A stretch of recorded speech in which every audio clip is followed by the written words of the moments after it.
Assalamualaikum warahmatullahi wabarakatuh. Halo teman-teman, kembali lagi dengan saya Vina Hartati dengan nomor NPM C1C023167. Nah, baik teman-teman, pada video kali ini saya akan menjelaskan materi pada mata kuliah Akuntansi Keuangan Lanjutan, di mana dengan dosen pengampu Ibu Indah Oktari Wijayanti, SMSI AKCA CAP. Nah, pada video kali ini saya akan membahas mengenai materi bab 7 terkait transaksi entitas induk dan anak utang. Nah, jadi langsung saja masuk pada materinya. Nah, jadi teman-teman, transaksi utang antara entitas induk dan entitas anak itu juga harus dieliminasi. Nah, dalam rangka untuk menyusun laporan keuangan konsolidasian.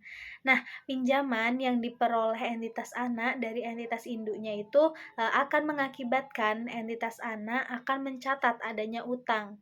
Di sisi lain, entitas induk mencatat adanya piutang. Nah, dari kacamata konsolidasi, piutang tersebut itu harus dieliminasi karena transaksi pemberian pinjaman tersebut terjadi antara entitas induk dan entitas anak yang merupakan satu kesatuan ekonomi. Nah, jadi jika transaksi pemberian pinjaman tersebut memunculkan pendapatan atau beban bunga, maka akun tersebut itu harus dieliminasi. Nah, di sini saya akan menjelaskan terkait dengan contoh yang ada pada buku Akuntansi Keuangan Lanjutan Dwi Martani, di mana transaksi utang antar entitas induk dan entitas anak, yaitu PT Palapa atau kita sebut sebagai PTP itu sebagai induk dan PT Samudra PTS sebagai anak. Jadi contoh ini menggambarkan bagaimana pencatatan utang piutang antar entitas itu dilakukan, serta bagaimana transaksi tersebut dieliminasi dalam laporan keuangan konsolidasian. Nah, PT Palapa itu memiliki 100% saham PT Samudra. Jadi, PT Samudra itu adalah anak perusahaan sepenuhnya dari PT Palapa. Nah, pada tanggal 1 Juli 2020, PT Palapa itu memberikan fasilitas kreditnya sebesar 500 juta kepada PT Samudra. Nah, pinjaman ini itu akan jatuh tempo pada 1 Juli 2021 dan dikenakan bunga sebesar 5% per tahun yang dibayarkan setiap semester, dan pinjaman ini akan digunakan oleh PT Samudra untuk membuka lini bisnis baru. Nah, jadi secara singkatnya PT Palapa ini memberikan pinjaman 500 juta kepada PT Samudra, kemudian PT Samudra itu membayarkan bunganya sebesar 5% kepada PT Palapa. Nah, jadi teman-teman, pada buku itu terdapat ilustrasi di mana di sini saya akan membuatkan ilustrasinya.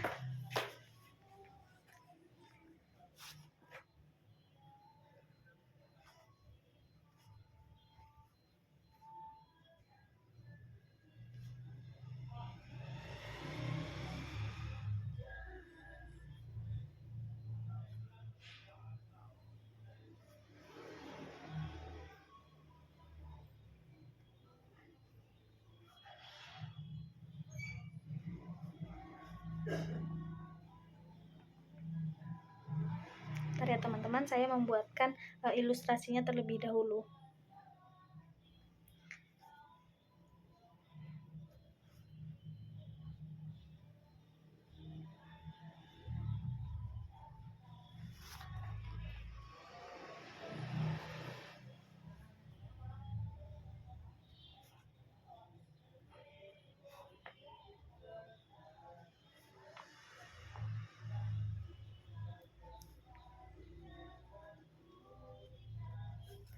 Nah, teman-teman, di sini saya sudah membuatkan ilustrasinya.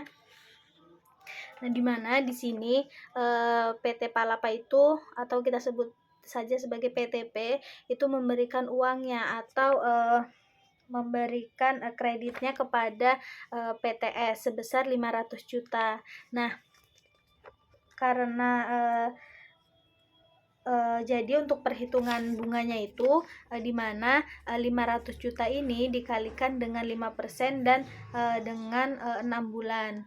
Nah, nantinya akan menghasilkan 12.500.000. Nah, jadi untuk PT Palapa itu mencatat bunga pendapatan bunga itu sebesar 12.500.000 dan piutang bunganya itu sebesar 12.500.000. Kemudian PTS itu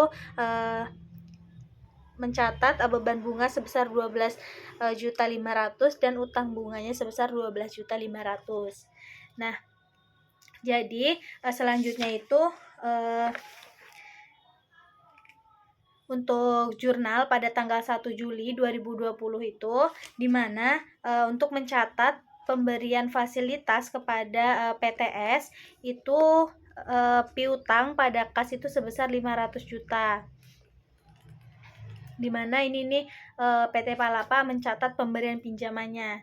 Nah, kemudian untuk jurnal tanggal 31 Desember 2020 di mana ini untuk mencatat pendapatan bunga untuk periode tahun 2020. Di mana jurnalnya itu piutang bunga pada pendapatan bunga sebesar 12.500.000.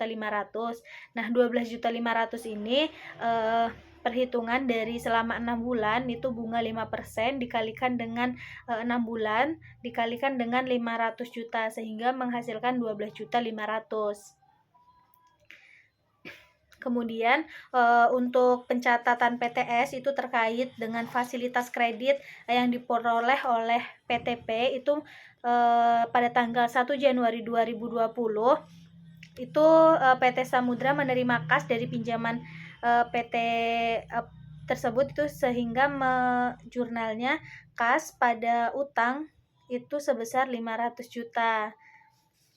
Kemudian tanggal 31 Desember 2020 di mana PT Samudra itu mengakui beban bunga yang harus dibayarkan sebesar 12 juta sehingga jurnalnya itu beban bunga pada utang bunga sebesar 12 juta. Nah, ini untuk mencatat beban bunga periode 6 bulan tadi. Nah,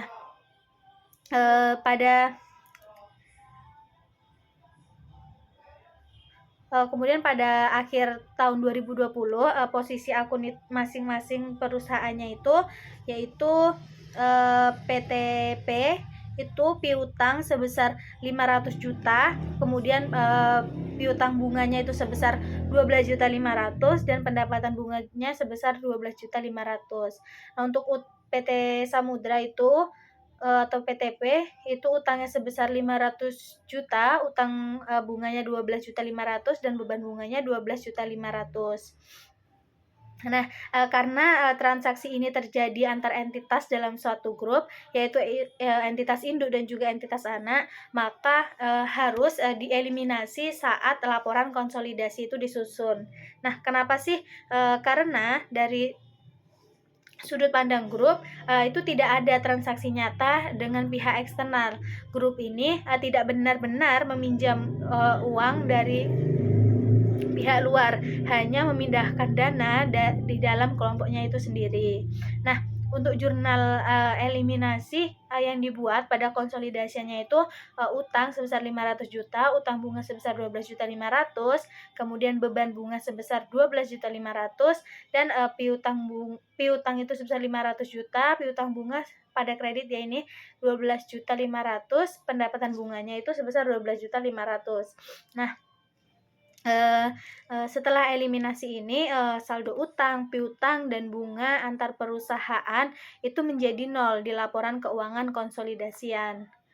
Jadi dari contoh yang sudah saya jelaskan tadi itu dapat disimpulkan bahwasanya transaksi pinjam meminjam antar entitas induk dan anak itu tetap dicatat secara normal di masing-masing entitas. Namun dalam laporan keuangan konsolidasian utang, piutang, serta pendapatan dan juga beban bunga antar entitas itu harus dieliminasi. Nah, tujuannya itu agar laporan keuangan konsolidasian itu hanya menampilkan transaksi eksternalnya, bukan transaksi antar perusahaan dalam grup. Nah, selanjutnya itu teman-teman yaitu pembahasan mengenai transaksi pembelian obligasi langsung dari afiliasi. Nah, jadi dari sudut pandang konsolidasi, entitas induk dan entitas anak itu merupakan satu entitas pelaporan. Nah, sehingga semua dampak dari transaksi yang melibatkan kedua pihak tersebut itu dieliminasi. Itu tidak terkecuali dengan transaksi pembelian obligasi antara entitas induk dan juga entitas anak. Di sini saya akan memberikan gambar di mana terdapat dua gambar. Untuk gambar yang pertama itu gambar A,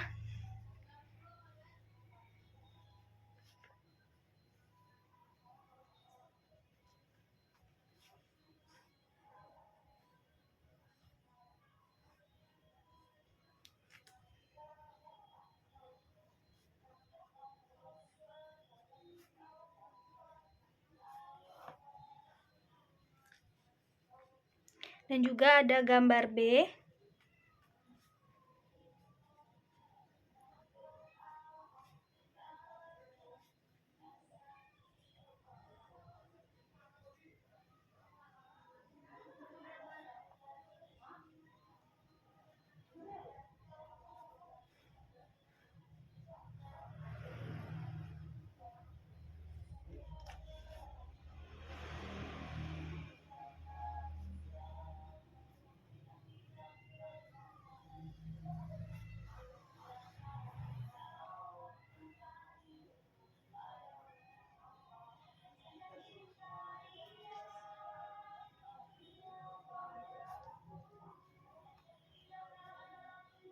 Nah, di sini teman-teman saya sudah membuatkan gambar.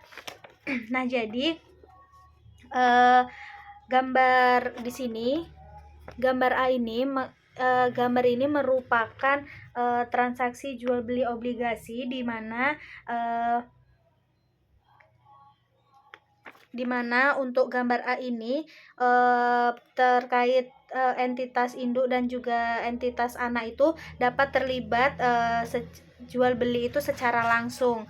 Nah, sedangkan untuk gambar yang B ini di mana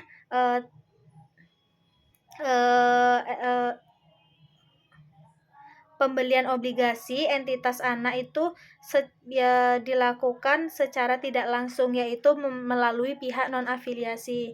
Nah, teman-teman bisa melihat di sini, di mana di sini untuk induk perusahaan dan anak perusahaan itu melakukan pembelian obligasi secara langsung, sedangkan untuk yang gambar B ini itu tidak secara langsung, di mana melalui pihak non afiliasi ya teman-teman. Nah, selanjutnya itu terkait pembelian pada nilai par, di mana ketika entitas induk itu menerbitkan obligasi pada nilai par dan dibeli langsung oleh entitas anak, maka diperlukan jurnal eliminasi untuk menghapus akun investasi pada obligasi, utang obligasi, pendapatan bunga, serta beban bunga. Nah, jadi intinya pembelian obligasi langsung pada nilai par, investasi pada obligasi, dan utang obligasi itu dihapus sebesar dengan nilai par. Kemudian yang selanjutnya itu terkait pembelian buku pada nilai par, di mana obligasi itu dapat diterbitkan bukan pada nilai parnya.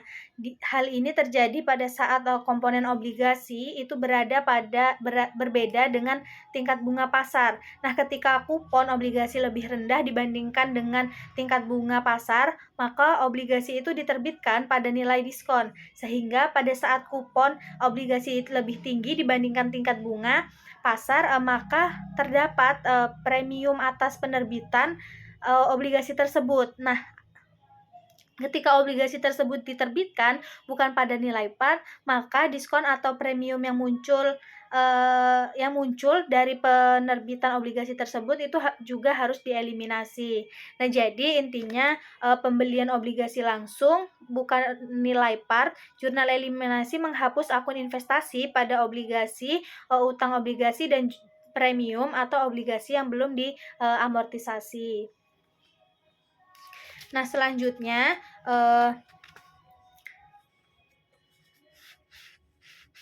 Selanjutnya itu terkait transaksi pembelian obligasi entitas anak dari pihak non-afiliasi, di mana untuk pembelian pada harga sama dengan nilai tercatat, itu intinya jurnal eliminasi untuk pembelian obligasi dari pihak non-afiliasi pada nilai tercatat obligasi itu sama dengan jurnal eliminasi atas pembelian obligasi secara langsung. Nah, yang terakhir teman-teman, yaitu pembelian pada harga berbeda dengan nilai tercatat, di mana intinya keuntungan atau kerugian penarikan obligasi itu muncul ketika pembelian obligasi dari pihak non-afiliasi itu pada harga yang berbeda dengan nilai tercatat obligasi. Nah, jadi ketika harga pembelian obligasi itu sama dengan nilai tercatat obligasi, maka tidak ada keuntungan ataupun kerugian penarikan obligasi. Nah, untuk ketika harga pembelian obligasi itu kurang dari nilai tercatat obligasi, maka terdapat keuntungan penarikan obligasi. Dan yang terakhir itu ketika harga pembelian obligasi itu lebih dari nilai lebih besar dari nilai tercatat obligasi, maka terdapat kerugian penarikan obligasi. Nah, mungkin itu saja yang bisa dapat saya sampaikan terkait penjelasan materi bab 7 tentang transaksi entitas induk dan entitas anak utang. Apabila terdapat materi yang masih kurang atau kurang jelas, saya mohon maaf. Saya akhiri. Wassalamualaikum warahmatullahi wabarakatuh.